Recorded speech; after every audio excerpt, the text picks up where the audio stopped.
Hello everybody, thank you for choosing our video to do this. Today I will show you how to call on Botim. How to call someone. It's very easy, pay attention in this video till the end. Open Botim first and you need to wait. It will open directly on your chat list. So you will add or choose the person that you wanna call, for example my friend here. What I have to do, I will just click here and click grant and start call here. Click got it, and I will give permission to Botim, and I will click allow.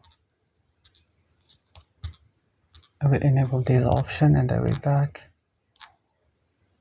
and right now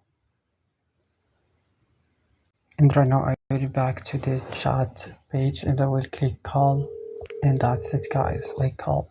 That's all. Don't forget to like and subscribe, and bye.